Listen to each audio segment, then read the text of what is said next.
Independiente presenta Noticias 1. Esta noche en Noticias 1, en 2022 no habrá congestión de UCIs por el coronavirus y la gran mayoría de pacientes lo superará sin siquiera visitar un hospital. Colombia, con su posición ante la ONU y la OMS, se excluyó a sí misma de la lista de países que podría producir medicamentos COVID genéricos a $30 y en 2022 los compraría a 700. Las investigaciones sobre el SIDA permitieron descubrir y desarrollar durante 40 años los antivirales que hoy prometen cambiar el ritmo de la pandemia. Colombia desde el principio se negó a la posibilidad de conseguir para el país una licencia genérica que le permitiera producir medicamentos anti-COVID, como este año lo harán Bolivia y Venezuela. Ninguna de las expectativas de cambio producido por la pandemia se produjo. La mayoría del personal médico sigue trabajando sin contrato formal y con precaria protección laboral. Aquí está, esta es la imagen del año 2022 para narrar el comportamiento de la pandemia. Así como el año 2020 arrancó con las primeras noticias del SARS-CoV-2 y el 2021 con las primeras vacunas, este año nuevo trae la pastilla que, según los ensayos ya convalidados en Estados Unidos y Europa, convertirá el COVID en una enfermedad de tratamiento extrahospitalario y marcará el final de las cifras y las imágenes dramáticas de la pandemia, que cambió la vida de sus 7.900 millones de sobrevivientes. Esta emisión especial de Noticias 1 la hicimos para contarles los detalles. Por la prensa libre y el derecho que todos ustedes tienen a la verdad, yo soy la Red Independiente. Presenta Noticias 1. Buenas noches y bienvenidos a este especial El Año de las Pastillas 2022. Como les acabamos de comentar, el año 2022, a pesar de la persistencia del virus en el aire de los humanos, dejará de significar unidades de cuidado intensivo y cementerios congestionados. A las 2 pastillas que ya tienen registro sanitario podrán sumarse otras formulaciones y con estas el SARS-CoV-2 pasará a ser una enfermedad de tratar en casa y curable en 5 días. Sara Sepúlveda. Mónica, así lo consideran los científicos que desarrollaron la pastilla hermana de los antivirales desarrollados para el SIDA. Estos además prometen pasar por encima de todas las variantes porque no atacan las espinas del virus como las vacunas, sino las enzimas que a estas les permiten desarrollarse. This is a game changer for a pandemic like COVID-19. Este es el profesor William Fisher, director del Instituto de Salud Global y Enfermedades Infecciosas de la Universidad de Carolina del Norte en Chapel Hill, que condujo el desarrollo de Molnupiravir, una de las pastillas que está llamada a convertir al SARS-CoV-2 en una más en la lista de enfermedades humanas y a su pandemia en el recuerdo de una pesadilla. The power of an oral antiviral drug is to stop people from going to the hospital. So you get your COVID test at your doctor, you immediately go to the drugstore, you get your bottle of pills, you start taking the antiviral. Junto con el Instituto Emory de la Universidad Vanderbilt en Nashville, desarrollaron la molécula, cuyo uso humano fue aprobado por la Administración de Drogas y Medicamentos de Estados Unidos en octubre pasado y por Europa en noviembre. Correctly, it should make you less sick and shorten the duration of your disease. It could also prevent you from transmitting the virus to the people in your household, and maybe more importantly, it could prevent you from going to the hospital. El Molnupiravir es una molécula de Merck farmacéutica con sedes en Estados Unidos y Alemania. Paxlovid de Pfizer, aprobado para uso humano en Inglaterra en noviembre y en Estados Unidos en diciembre pasado. Las universidades de Vanderbilt y Carolina del Norte consiguieron que Merck no incluyera los costos de la investigación en el precio del medicamento hasta que la Organización Mundial de la Salud declare el fin de la pandemia. Su competidor, la suizo-norteamericana Pfizer, antes de su aprobación había sellado un acuerdo para producirla en 90 países a través de una iniciativa surgida por idea del presidente de Costa Rica. Presidente Alvarado, mi hermano, mucho gusto. El presidente de Costa Rica tuvo la idea de involucrar a los actores del programa de la pandemia del SIDA en el combate al COVID. Thank you very much, Dr. Tedros, and thank you for your leadership. Charles Gore, ex coordinador de ONU-SIDA, fue nombrado director de la iniciativa. En diciembre anunció haber firmado el contrato que permitirá que la pastilla se comience a fabricar en 43 plantas ajenas a Pfizer mediante acuerdos de patentes. Short course of treatment, and potentially doesn't have to be that expensive to produce, and doesn't require people to go to hospital. So very suitable for low and middle income countries. Merck recomienda 3 molnupiraviles 2 veces al día desde la aparición de los síntomas y el diagnóstico positivo. Pfizer también 30 Paxlovides, pero termina con otros 2, 1 por día. El primer precio de venta reportado para Merck por frasco de 32 pastillas fue de $530. Hoy algo más de un salario mínimo colombiano. Los primeros frascos de 30 molnupiraviles de Pfizer se vendieron a $700. Ambas están compuestas por moléculas antivirales que no atacan las proteínas del coronavirus, es decir, las que varían en cada mutación, sino las enzimas que les permiten formarse. Por ello, los científicos aseguran que serán efectivas, a pesar de las variaciones del virus. De hecho, prometen que frente a la variante Omicron, por lo menos prevendrá que quien la tome sufra una infección severa o tenga que ir al hospital. De los 20 millones de tratamientos que Pfizer espera producir en Ginebra y Nueva York en el primer semestre del 2020, la administración Biden ya compró 10 millones y 3.1 millones de los 10 que ya produjo Merck en Estados Unidos. El ministro de Salud, Fernando Ruiz, le concedió una entrevista al respecto a Noticias 1. En esta informó que aún en los planes del país no está la producción de las pastillas, pero sí el envasado de vacunas en el primer trimestre. Camilo Galán. Mónica, apenas una de las pastillas entró a estudio por parte del Comité Científico del INVIMA. Cuando este se pronuncie, el Ministerio de Salud a su vez se pronunciará sobre quién pagará el tratamiento con pastillas y si se necesita infraestructura para fabricarlas en el país. Nosotros simplemente estamos a la expectativa. Si la pastilla es tan exitosa, seguramente sería interesante entrar a buscar un proceso de producción a nivel nacional. El Ministerio de Salud apenas recibe las primeras noticias de las pastillas. 4 tratamientos orales o tratamientos de, ya no vacunas, tratamientos para el COVID que ya están en desarrollo en el mundo. Yo entiendo por informaciones de prensa, porque la verdad solamente por información de prensa entiendo que ya uno de estos ya hizo su solicitud de aprobación al INVIMA, y allí lo que toca verificar y reevaluar con nuestro comité asesor es la eficacia, la efectividad propia de estos tratamientos, de todos los tratamientos. Luego de que se conocieran los resultados de las pastillas de Pfizer y Merck, el ministerio considera una variación en la estrategia de largo plazo que se trazó en la pandemia de recuperar la capacidad perdida de la industria nacional y en el mediano plazo producir vacunas y en el más largo las pastillas, los antivirales del COVID. Yo creo que nos vimos un esfuerzo muy grande para tratar de vincular todos esos proyectos, esas empresas internacionales, sobre todo en la India, que son los grandes productores de vacunas, y en Corea, con los laboratorios colombianos para construir esas capacidades. Pero aún es temprano para advertir si la existencia de las pastillas cambiará el foco de la estrategia originalmente enfocada en las vacunas. Seguramente va a tomar un tiempo y lo vamos a lograr en algún momento. Pero lo más importante acá es que estamos impulsando a nivel nacional una política de seguridad sanitaria. Por ahora nuestro objetivo primario es impulsar la fabricación de vacunas en el país. Y en eso hemos venido trabajando en este último semestre. El cambio de estrategia depende ahora del Comité Científico del INVIMA, que al comenzar el próximo año entregará su evaluación y sus propias consideraciones sobre el uso de las pastillas en el tratamiento contra las víctimas del virus en el país. Porque es importante tener claridad cuál es la proporción de gente que logra curación. Hay que revisar, igual que las vacunas, los estudios. Pero por el momento no hay cambios. Para nosotros, el mejor tratamiento es la vacuna. ¿Por qué razón? Porque con la vacuna ya está comprobado en la evidencia internacional y en nuestros propios resultados con seguimiento de 13 millones de colombianos, que vacunarse evita, sobre todo, que la gente termine hospitalizada y que la gente se muera. Sin definir cuál es mejor o peor, los comités científicos de medicamentos de las autoridades de salud de Alemania, Inglaterra y Estados Unidos ya tienen las pastillas como alternativa.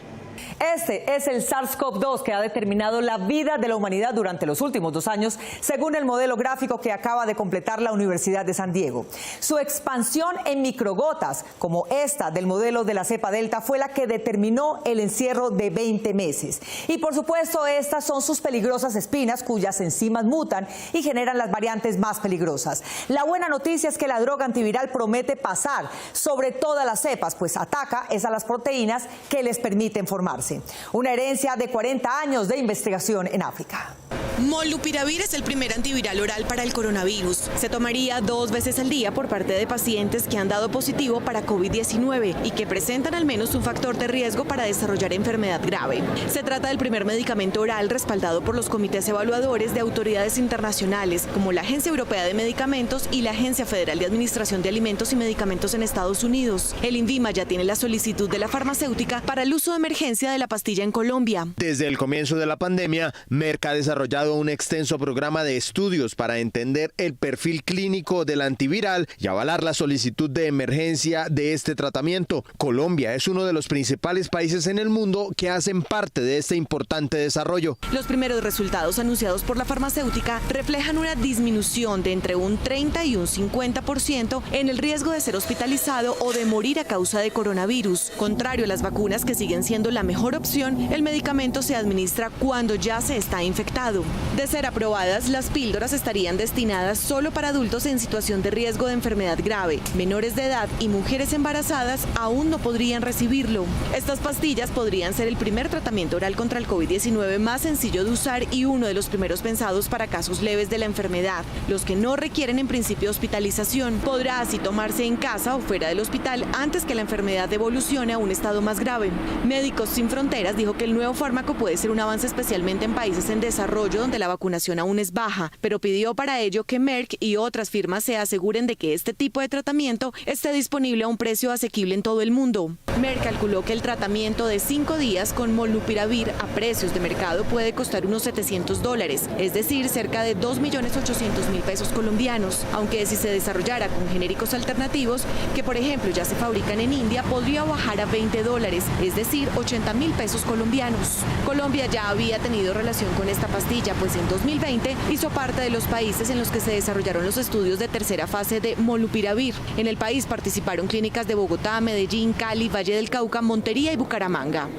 Los 95 países más pobres que durante 20 meses pelearon por una liberación para las patentes de medicamentos del COVID tendrán las pastillas por menos de $35 por el tratamiento completo de fabricación genérica, con base en la concesión sin valor que Pfizer entregó a una agencia de Naciones Unidas. Dayana Cruz. Mónica, la primera opción de pastilla que podremos tener los colombianos será la de Merck, por poco más de 2 salarios mínimos, que desde principios de diciembre comenzó el trámite de su patente en Colombia y antes del final del tercer trimestre podría estar abasteciendo las droguerías del país.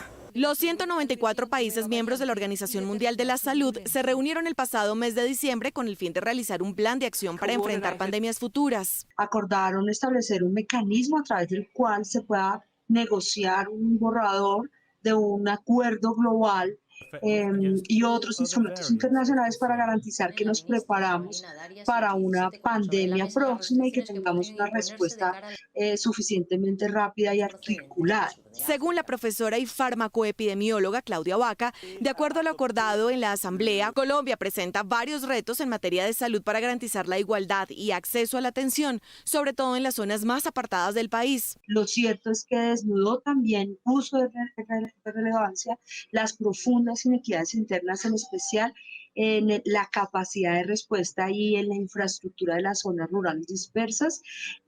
Estableció la pandemia una gran alerta sobre las capacidades locales de producción de medicamentos esenciales, vacunas y otros insumos.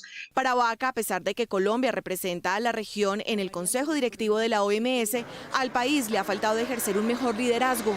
Pareciera que ese liderazgo es, insisto, fragmentado, es disperso. Se asoció sobre todo a lograr tener algún pulso y alguna incidencia para privilegiar la disponibilidad de vacunas en nuestro territorio, pero no hace parte de una agenda y una estrategia de una política diplomática que permita establecer una serie de prioridades de alianzas con otros países del sur global y sobre todo una agenda de largo plazo para resolver los problemas que tuvimos como país para atender a la pandemia. Asegura que la crisis sanitaria a la que el mundo ha tenido que hacer frente ha puesto de relieve la falta de preparación de todos los países.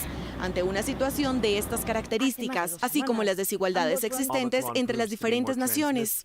El planeta entero tuvo que vivir momentos de dependencia tecnológica muy fuerte debido al cierre de fronteras y si bien algunos países con capacidades técnicas y capacidades instaladas de producción se vieron limitados en el intercambio de insumos y materiales para poder atender a su población, esta emergencia fue mucho más grave en aquellos lugares del mundo en los cuales se habían desarmado las capacidades de producción de vacunas y de medicamentos. La Asamblea también centró su discusión en más de 70 temas de salud mental, seguridad del paciente, enfermedades no transmisibles, planes de vacunación, bioseguridad en laboratorios, profesionales sanitarios, violencia contra las mujeres y niños, entre otros. Al final del siglo pasado, por movimientos de la industria, pero también de la economía nacional, Colombia dejó de producir medicamentos y con la pandemia se propuso reconstruir esa capacidad industrial, pero el país se quedó en eso, un propósito. En caso de pandemia, pues cualquier hueco lo volvieron unidad de cuidados intensivos, pero eso no significa que eso sea una unidad de cuidados intensivos. La primera consigna de la Organización Mundial de la Salud fue solidaridad. En el caso de Colombia, se trataba de buscar en uno de los países más inequitativos del mundo, donde, según cifras del DANE, el 1% de los empleados gana 44 veces más que el salario individual del 50% más pobre del resto de empleados. La equidad, según esa premisa, se daría en la medida en que los servicios de salud pudieran desarrollarse para atender a todos en igualdad de condiciones. Estábamos mal antes de la pandemia, en lo más crudo de la pandemia mal, y después de la pandemia pues igual de mal, porque no ha pasado absolutamente nada. Aquí no ha pasado nada. William Aristizábal, presidente de la Unión de IPS de Colombia y vocero de más de 100 IPS del país, asegura que el hecho de que se haya aumentado la capacidad para atender pacientes críticos en clínicas no significa que se amplió la capacidad y calidad de atención en los pacientes. Decimos que esos eran unidades de cuidados intensivos, pero eso no eran unidades de cuidados intensivos. O sea, en realidad pues la infraestructura de antes, durante, ya ahorita al término de este primer ciclo de pandemia, yo pensaría que las instituciones pues siguen en las mismas condiciones. De pronto hay una disponibilidad de alguna tecnología, que fue lo que adelantó el ministerio y algunos departamentos y alcaldías en la entrega de algunos ventiladores, unos monitores. Pero tanto como que la infraestructura haya mejorado, no, porque unidades de cuidados intensivos, como te digo, pues no, en realidad no se construyeron, ¿no? Pero lo que sí se hizo fue que mientras la situación en picos de contagio empeoraba con el paso de los días, se actuó como si se estuviera en medio de una guerra. En cuanto a elementos médicos, el cambio también fue mínimo. Todavía siguen persistiendo la escasez de guantes, la escasez de jeringa, la escasez de medicamentos, y todo eso sucede precisamente porque nosotros no tenemos autosuficiencia en la producción de muchísimos productos. Argumenta que en parte se debe a la falta de interés del Ministerio de Salud y el gobierno, pues son ellos los que aún no encuentran caminos para apoyar la producción y no depender de un tercero, lo que significa que no estamos preparados para el futuro. Nosotros no tenemos producción propia de guantes. Nosotros dependemos, es que los guantes sí los pueden hacer en Colombia, sí, claro, pero el látex lo traen de China.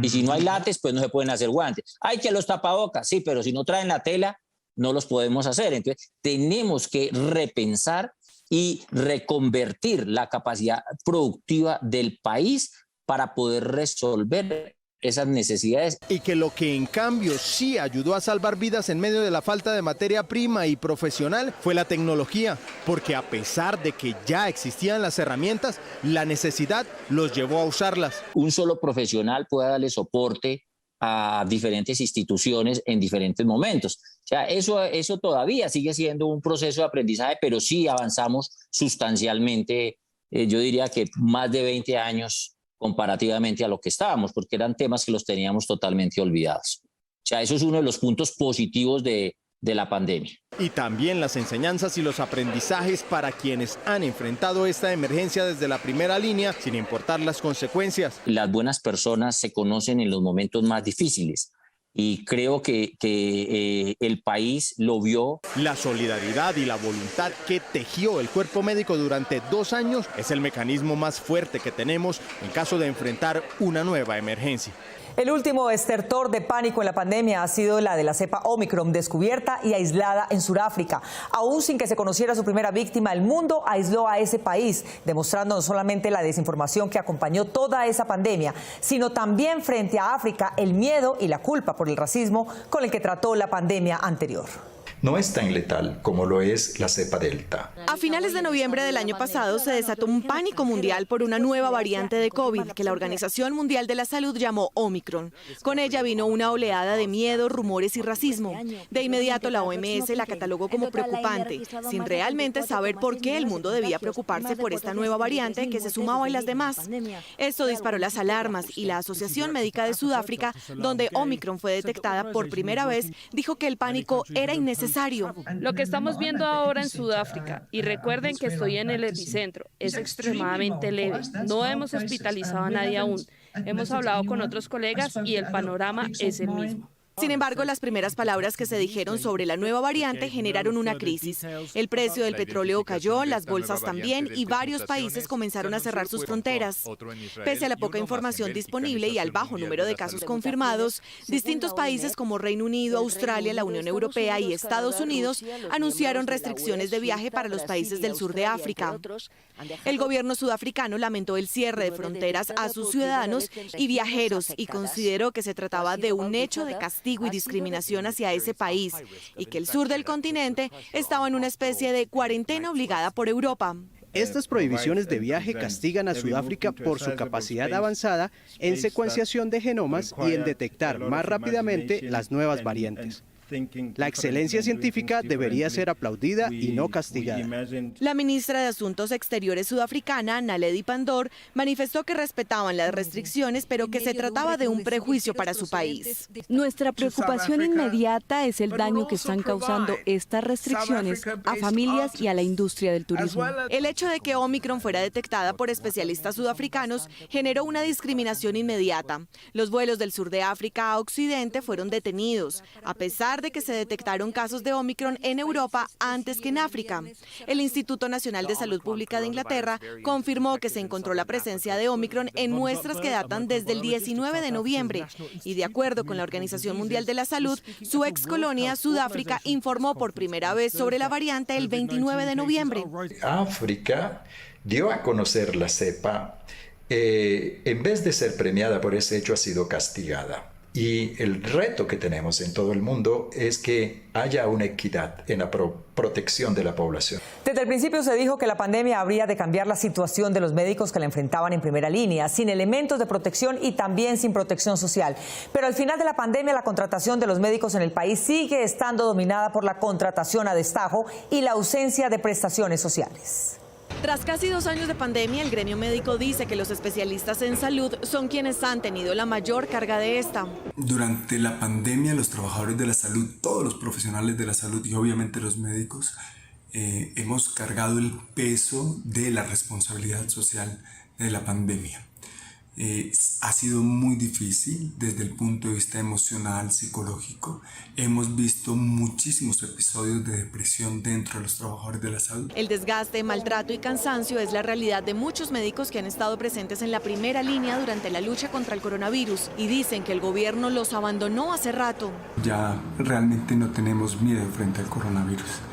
Creo que lo aprendimos a manejar, que tenemos muchísima más tranquilidad en el manejo de los pacientes. Hemos aprendido muchísimo frente a la enfermedad.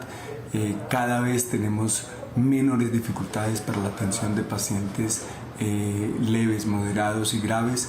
El conocimiento acumulado en el mundo a través de la atención de todos los pacientes ha sido suficiente como para que disminuya la morbilidad y la mortalidad. Para el especialista, el virus sirvió para detectar lo vulnerables que pueden llegar a ser, pero también les sirvió para estar preparados para el futuro. El Ministerio de Salud, como el Ministerio de Trabajo, sí abandonó a todos los trabajadores de la salud. Persisten la contratación al destajo, por lo que hace, las condiciones laborales son desfavorables completamente, no han mejorado. Y salvo el tema de la vacunación, que era fundamental, y de pronto el bono COVID, que ocurrió por una sola vez, pero que en realidad fue insignificante frente al costo social, económico y en número de vidas que se tuvo dentro de todos los trabajadores. El coronavirus no solo alteró la salud de los médicos y ciudadanos, sino también los ha obligado a cambiar la forma de trabajo habitual en las consultas y a incorporar nuevas tecnologías que hasta el momento eran solo una experiencia de cambio futuro. Y dentro de esas nuevas tecnologías está la telemedicina. Y un ejemplo muy especial de eso fue los mecanismos de apoyo que se generaron desde la Asociación Colombiana de Medicina y de Cuidado Crítico en un esquema piramidal donde había especialistas generando teleapoyo.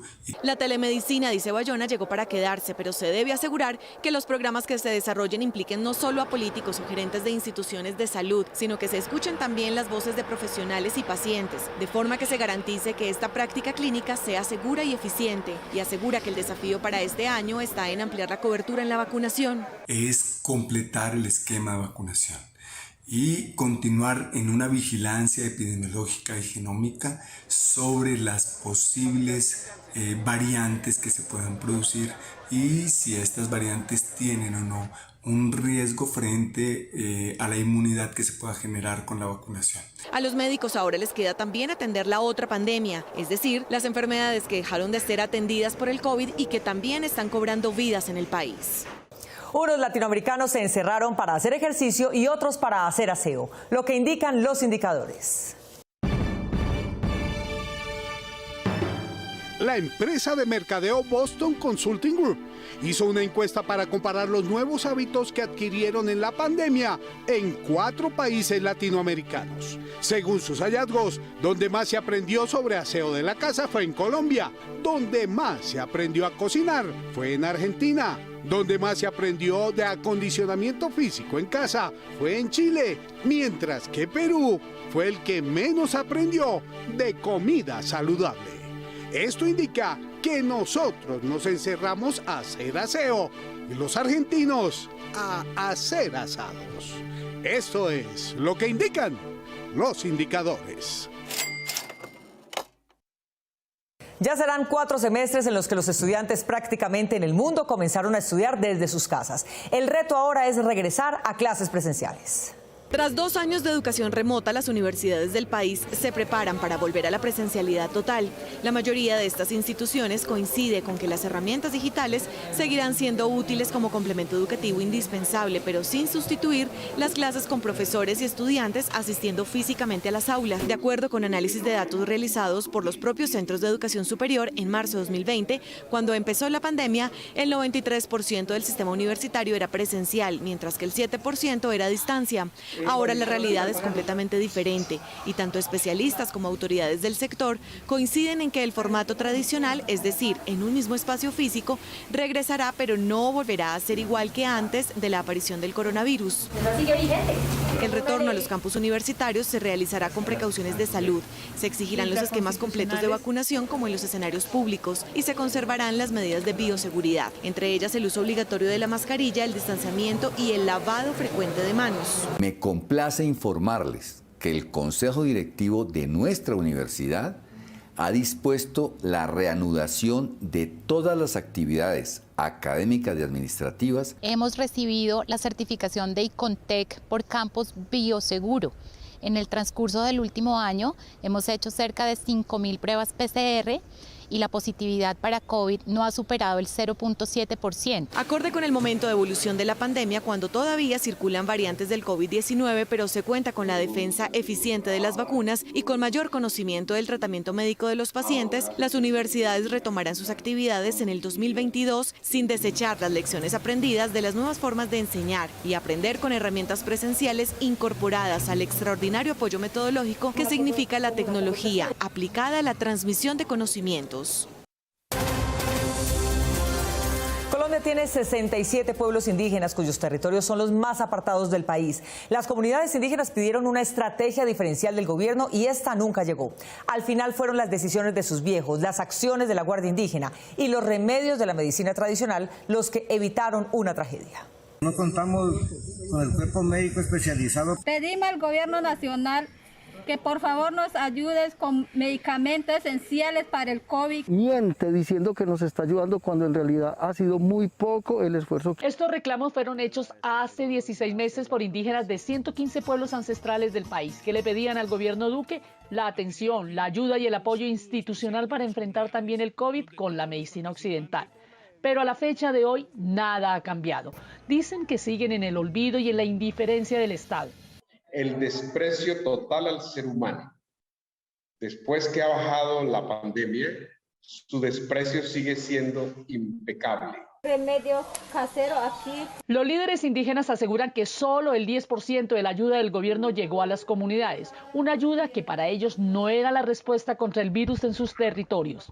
Lo que aportó fue con un kit de mercado y aparte de eso unos kits digamos muy mínimos y pues no era lo que nosotros habíamos planteado frente a un plan de emergencia para el tema cultural, medicinal, dentro de los territorios. Por esa razón, hombres, mujeres, niños, de la mano de sus sabios y la incondicional Guardia Indígena, decidieron a mediados de este año que la mejor arma contra la pandemia es la disciplina, la medicina tradicional y ante todo estar unidos. Guardia, guardia, fuerza, fuerza, por mi raza, por mi tierra. Este virus lo que nos tiene que conllevar a nosotros también es a la unidad como miembro de un resguardo, de un territorio. Son conscientes que su medicina tradicional no los hace inmunes a la enfermedad, que les ha cobrado vidas a sabios poseedores de la historia oral o a antiguos consejeros de la Organización Nacional Indígena, ONIC, como le ocurrió a Luis Fernando Arias en febrero de este año. Están contribuyendo para salvar la vida de los pueblos indígenas. ¿Cuántos indígenas han fallecido? ¿Cuántos? Más de 2.800. Optaron por seguir lo que dicen los mamos o líderes espirituales, no mencionar más la enfermedad, no atraerla, no exponer cifras de muertos y contagios en las redes. Eso no quiere decir ignorar lo que pasa en sus resguardos frente al COVID. El autocuidado y el tema de las plantas medicinales ha sido efectiva para nosotros y eso no nos permitió pues, llegar a una catástrofe. El palo malambo, el eucalipto, el orégano del monte, todas las plantas comenzamos a consumirlas. Los líderes dicen que el gobierno seguirá ignorándolos en la pandemia como en sus reclamos por la vida y sus territorios. No tienen ningún interés en atender a los pueblos indígenas, salvo que eso le produzca ganancias o algunos votos. El COVID ni la guerra no nos va a cerrar la boca, seguiremos de frente. Prefiero morir parado y no arrodillado. También se resisten a vacunarse porque el gobierno se niega a aceptar que la medicina tradicional y occidental pueden ir de la mano sin irrespetar las costumbres ancestrales. Kennedy fue durante casi todos los 20 meses del confinamiento el punto cero y sufrió confinamientos estrictos que el resto del país no tuvo. Finalmente, según los epidemiólogos, hoy tienen sus cifras al mínimo porque esta comunidad fue la primera en adquirir la anhelada inmunidad de rebaño. En 2021, el país arrancó con el reto del segundo pico de la pandemia. Entre enero y principios de febrero, este nuevo golpe del virus fue alto, pero corto, un presagio de lo que se veía venir. En poco más de un mes, entre finales de diciembre y principios de febrero, más de 14.000 personas perdieron la vida, una cifra sin precedentes asociada a la ausencia de estrategias de búsqueda de casos activos y la desobediencia ciudadana. Las localidades de Fontibón y Kennedy permanecerán en cuarentena estricta hasta el jueves 21 de enero a las 11:59 de la noche. Nuevas cuarentenas sectorizadas, toques de queda nocturnos y restricciones a la movilidad fueron las nuevas medidas en busca de bajar el índice de contagio de la ciudad y en las localidades con más habitantes. Desde el año pasado, allá tuvimos mayores niveles de confinamiento y hubo una adhesión muy alta a las cuarentenas que tuvimos que establecer. El relajamiento después de la segunda ola y el estallido social que sacó a millones de personas, en su mayoría jóvenes, a las calles durante más de un mes, condenó al país a tener un tercer pico de 90 días, con cifras devastadoras en muertes diarias. Kennedy, en Bogotá, una localidad que cuenta con una población cercana al 1,5 millones de habitantes, se convirtió en un reto para el gobierno local, pues a la fecha reporta más de 190.000 casos positivos. En Kennedy, en últimas, a través de disciplina ciudadana, a través de apoyo a la ciudadanía también, los, digamos, las entregas que hacíamos de subsidios económicos para poder garantizar que las personas pudieran hacer sus confinamientos en sus hogares, y con un testeo masivo. Tuvimos todos los equipos de vigilancia epidemiológica, de cerco epidemiológico y de testeo en la localidad de Kennedy. Pero también el hecho de haber sufrido los estragos del tercer pico en contagios y muertes epidemiológicamente resultó siendo una ventaja para esta poblada localidad del sur de Bogotá. Donde más infección hubo, también hay más inmunidad natural adquirida. Entonces, Kennedy tiene mayores problemas, pero también salen más rápidamente por la mezcla de disciplina social, de inmunidad natural y de las vacunas que estamos aplicando. Aunque es evidente que la situación de la pandemia no ha terminado, controlar una enfermedad respiratoria que se transmite por la proximidad de las personas en el territorio más habitado del país se ha convertido en un reto que las autoridades sanitarias han asumido. Primero, Bogotá, usted lo dijo, es la más densamente poblada. Somos casi 8 millones de personas y subimos a 9 o 10 millones de personas con las personas que transitan por Bogotá todos los días y que viven en los municipios de la Bogotá región. De modo que somos la concentración de gente más grande que hay en el país. Durante las últimas semanas, el control que tuvo la capital del país hizo que Bogotá dejara de ser la ciudad que más casos y muertes reportaba para cederlo a Antioquia y su capital Medellín. Con el paso del tiempo logramos sobreponernos a partir fundamentalmente de la vacunación. Pero el otro tema donde yo creo que Bogotá sigue mandando la parada, quisiéramos estar mejor. Pero hoy todavía Bogotá creo que es la ciudad que más tapabocas usa, que más distanciamiento social respeta. El tema de la cultura ciudadana en Bogotá es una cosa extraordinaria. Son 3 las razones, según la máxima autoridad sanitaria, las que han permitido a Bogotá haber entregado ese primer lugar y mantenerse en unos números más optimistas. Como tuvimos muchísimos pacientes positivos, tenemos inmunidad natural. 2, tenemos unos niveles extraordinarios de vacunación. Y 3, tenemos unas condiciones de bioseguridad derivadas de la cultura ciudadana. Para el secretario, el 2022 será un año de recuperación, un año en que nos volveremos a reunir, tal vez el fin de la pandemia. Los 2 años anteriores también fueron años para el desarrollo de la ciencia de datos, que se hizo la reina entre las ciencias, pues sus ejercicios determinaron cada una de las acciones políticas e inclusive médicas para controlar y estudiar con detalle el contagio. El Big Data es aquella tecnología que permite recopilar y analizar un gran volumen de datos para poder extraer información relevante. En esta pandemia ha demostrado ser útil y ha ayudado a crear modelos predictivos fiables, desarrollando nuevas herramientas para hacerle frente al COVID-19. La injerencia de las nuevas tecnologías en el ámbito médico, clínico y de la investigación ha comportado un salto cualitativo en el modo de cómo se presta asistencia sanitaria, cómo se llevan a cabo los estudios clínicos y de qué forma se desarrollan las investigaciones sobre enfermedades, medicamentos o vacunas. Las aplicaciones móviles de rastreo han cumplido un papel fundamental en el control de la expansión del virus, alertando al usuario si ha estado en contacto con un positivo e identificando aquellas zonas que presentan una mayor tasa de contagios. Países como China o Corea del Sur han desarrollado aplicaciones que acceden a datos personales como los de localización o identificación del usuario. Algunos países de la Unión Europea también han diseñado aplicaciones de rastreo que permiten cumplir las mismas funciones sin acceder a datos personales del usuario. El Big Data también ha permitido mejorar los resultados y eficacia de los modelos epidemiológicos tradicionales, los cuales se siguen utilizando como base para la creación de algoritmos inteligentes. Estos algoritmos presentes en el Big Data y en otros dispositivos complementarios permiten una optimización, análisis y clasificación mucho más rápida y eficaz.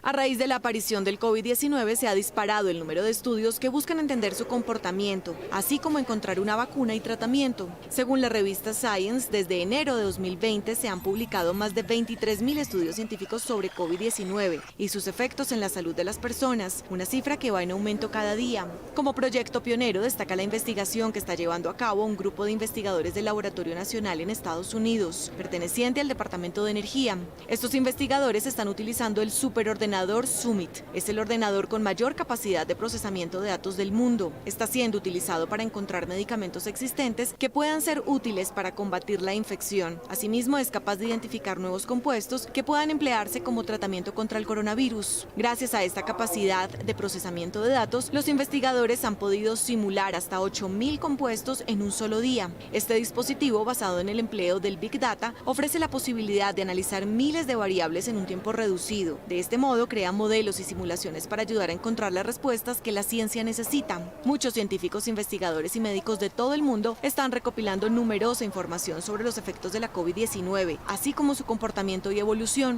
Los investigadores de la Universidad de Toronto, Canadá, han analizado datos de más de 375.000 personas contagiadas procedentes de diferentes partes del mundo. Esta investigación pretende determinar si factores como la latitud, temperatura o humedad ambiental pueden producir cambios en el comportamiento del virus. Por otro lado, un grupo de investigadores de la Universidad Politécnica de Valencia ha creado un nuevo sistema para predecir cuál será la evolución de la infección en pacientes ingresados. Este sistema, que combina el Big Data y la inteligencia artificial, es capaz de procesar miles de datos tales como síntomas, comorbilidades o resultados de pruebas de laboratorio para ofrecer un pronóstico personalizado de cada paciente. De esta manera se puede saber con antelación cuál va a ser el devenir de la infección y cómo va a responder a la misma el cuerpo del paciente. Al principio de la pandemia se dijo que esta cambiaría la humanidad como lo han hecho otras en su historia, pero 22 meses después el cambio no se manifiesta. No somos una sociedad más incluyente, ni más solidaria, ni más equitativa que la de antes de la pandemia. Según la sociología, la elasticidad social es la capacidad de la sociedad para adaptarse a los cambios que le depara la época, en la forma como se trabaja, cómo consume, cómo convive, cuáles son sus conflictos y de alguna manera cómo se anticipa o se pospone la muerte en ella. Las pandemias han sido sus momentos de prueba, desde la gripa española hasta el COVID, pasando por el SIDA. La diferencia de este tiempo con los otros es pues la magia de las comunicaciones, esto que tenemos acá, que hizo que todo el mundo pudiera enterarse de primera mano lo que estaba pasando en China, lo que empezó a pasar después ya no en China, sino en Europa, y después de Europa, cómo llegó a Norteamérica. Esto puso a la sociedad frente a otras dinámicas de tipo político y económico que alteraban la construcción social, algo similar a lo que se vive en estos momentos y para lo que no se estaba preparado, aunque fue anticipado con tiempo. Y nosotros nos creíamos blindados, pues porque comemos panela y porque consumimos algunos productos naturales y creímos que estábamos aislados por algunas condiciones gastronómicas, astrológicas. Mucho de lo que nos pasó tiene que ver con precisamente no hacer previsible lo que es previsible, y enfrentarlo fue parte de la dificultad, y seguirlo enfrentando es parte de la dificultad porque, digamos, construimos mitos. E inició un debate social, político y universal muy interesante, y es ¿qué prima en este momento a nivel mundial? ¿La religión, la ciencia o el sentido común? Tres pilares que han conducido parte del destino en este momento. Conductas que se hacen evidentes en los negacionistas de la enfermedad, en posturas religiosas que han llevado a algunos a la muerte, otros a ser salvados y otros que aún esperan la salvación, y en la inequidad mundial que han puesto de manifiesto los principales líderes mundiales. Para Rosenberg Ariza, sociólogo y profesor de la Universidad Nacional, este pulso lo va ganando el sentido común. Yo creería que el sentido común va ganando porque, digamos, uno puede encontrar cosas como que hay marchas en Europa en contra de vacunarse y, digamos, sería muy racional, muy científico creer en las vacunas, digamos. Es absolutamente básico creer que una persona ilustrada debe creer.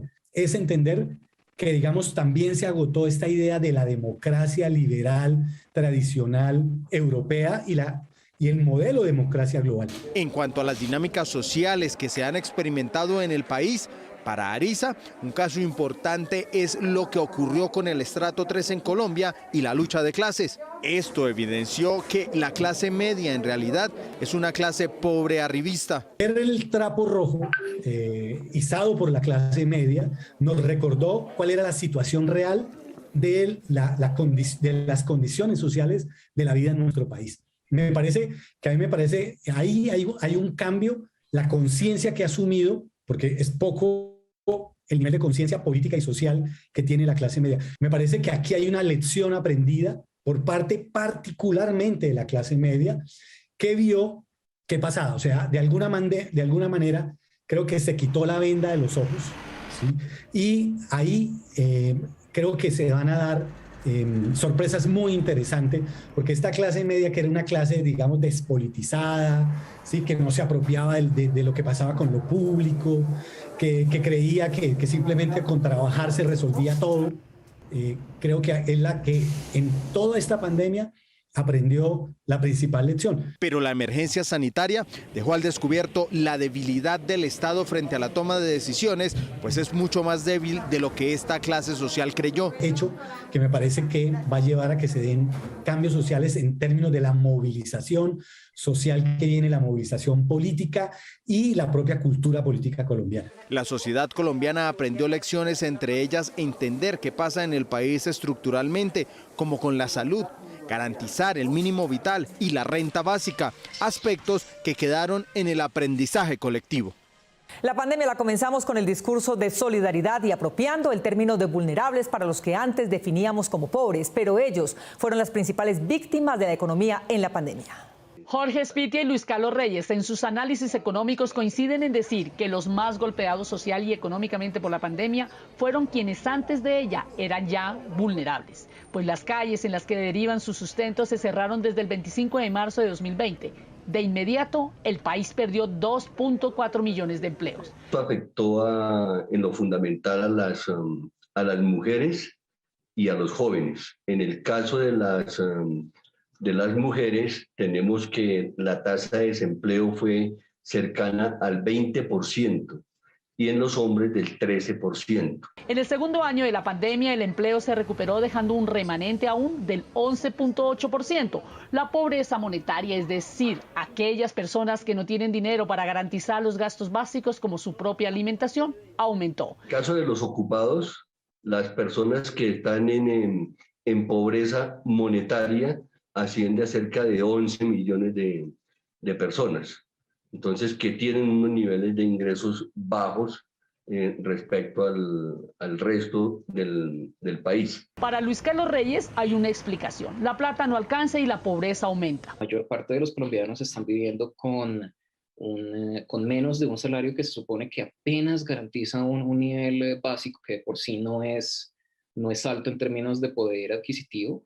Y sobre todo, pues, quienes ganaban bastante por debajo del mínimo tienden a estar aún peor, ¿no? O sea, muchas personas que estaban en condición de pobreza pasaron a condición de pobreza extrema. El ministro de Hacienda, Juan Manuel Restrepo, anunció que la economía iba a subir en 8.5% este año, porque los mayores sectores productivos del país se estaban recuperando de la pandemia. Reyes considera que eso se debe reflejar en pro de los más necesitados. La economía como un todo se recupera, de pronto, por ejemplo, con salarios más altos en el empleo formal o con muchísimas más utilidades en las empresas, pero la repartición de ese pastel de la recuperación no va a ser automáticamente equitativo. En el año 2019 teníamos cerca de 168 hogares con menos de una comida, En el 2020 este nivel llegó a 20.000 hogares con menos de una comida diaria. Y hoy en día nos encontramos en cerca de 160.000 hogares con menos de una comida diaria. Explicaron que este año la población vulnerable tuvo que salir a las calles para subsistir, encontrando diferentes actividades, pero con ingresos aún más bajos, haciendo retroceder aún más los indicadores de inequidad. Que el gobierno se la pasa ofreciéndoles amnistías tributarias a las personas de más altos ingresos. Se espera que el nivel de desempleo se reduzca. Vamos a llegar a unos niveles de desigualdad iguales a los de la pandemia o un poco pueden ser mayores los niveles de desigualdad y con niveles de desigualdad y de pobreza aún mucho más altos de los que teníamos en el 2019. Recomiendan que la vacuna llegue a toda la población sin excepción para que se siga reactivando la economía, que se implemente un ingreso ciudadano universal coordinado entre el gobierno y las autoridades regionales para ayudar a los más pobres y que el salario en especial de los trabajadores de bajos recursos se ajuste a la realidad. La distribución de las vacunas en el fútbol colombiano fue prometida como una jugada rápida que merecería análisis en el VAR, pero en realidad llegaron en cámara lenta para retomar el campeonato. En Luque, Paraguay, sede de la Confederación Sudamericana de Fútbol, Conmebol, se origina la jugada maestra el 19 de abril cuando a través de sus redes sociales, el máximo ente que rige el fútbol suramericano confirmó que iniciaba la distribución de vacunas contra la COVID-19 como donación a cada una de las 10 asociaciones miembros y por ende a sus respectivos jugadores y jugadoras de las diferentes categorías en toda esta parte del continente. Las vacunas a su vez fueron donadas por la farmacéutica china Sinovac Biotech a la Conmebol en cabeza de su presidente y quien la gestionó, Alejandro Domínguez, que indicó a sus funcionarios tomar parte activa en el monitoreo del proceso y en la posterior rendición de cuentas en cada país. Todo el entorno que hace a la organización va a estar con la opción de estar inmunizada. Por su parte, el sábado 21 de agosto, la Federación Colombiana de Fútbol envió una comunicación al Ministerio de Salud y Protección Social y al Instituto Nacional de Vigilancia de Medicamentos y Alimentos, INVIMA, solicitándole la colaboración y gestión pertinente para poder nacionalizar 5.080 dosis de la vacuna Coronavac donadas por Conmebol, ya que tras casi 5 meses de trámites y diligencias no habían sido autorizadas para ingresar al país. 5 días más tarde se dio la autorización. Posteriormente, el 18 de septiembre, llegaron al país 5.080 vacunas y luego Di Mayor, en comunicado oficial fechado el 12 de octubre, indicó que iniciaba la inmunización de las y los futbolistas del balompié nacional. Este entonces será el año de las pastillas, así como el año pasado fue el de las vacunas. El mundo comenzó el año vacunado y por lo menos 1 de cada 2 humanos tuvo que poner el brazo para nuestra inmunidad de rebaño. La Organización Mundial de la Salud anunció que este sería un año para la solidaridad, pues aunque se sabía que la industria sería capaz de producir tantas vacunas como necesitara la humanidad, pero no estaba claro si los más pobres accederían a las vacunas. El nacionalismo solamente prolongará la pandemia y demorará la recuperación de la economía. Al final del año, de 4.300 millones de personas, el 55% de la población mundial ya están vacunadas con al menos una dosis. Al finalizar 2021, solo Marruecos, El Salvador, Sri Lanka, Mongolia y Camboya han conseguido vacunar a más de la mitad de su población. 1 de cada 100 personas ya había recibido al menos un pinchazo en febrero de 2021 y esta cifra se elevó a 1 de cada 10 en abril y en diciembre ya se han administrado 800 millones de dosis completas. La pandemia del COVID-19 ha puesto de manifiesto las numerosas deficiencias del Sistema Mundial de Protección de la Población frente a las pandemias. Las personas más vulnerables se quedan sin vacunas. Un año después del llamado a la solidaridad, apenas el 11% de los africanos han sido vacunados. Los gobiernos y las empresas deben unirse para superar esta escasez artificial. Los 12 meses de la pandemia en 2021 fueron una demostración no solo de la debilidad de la OMS. Desde abril se supo de países que habían comprado dosis de vacunas en números superiores a su población, pero llegó a diciembre haciendo lo único que podía hacer frente a las fabricantes, un llamado a la solidaridad. Los países con mayor capacidad científica demostraron no haber asimilado el concepto de que la humanidad es una sola, como en el pánico de 2020. Nos vemos en las redes sociales y el Puente de Reyes aquí en Cali Noticias con las mejores noticias del fin de semana.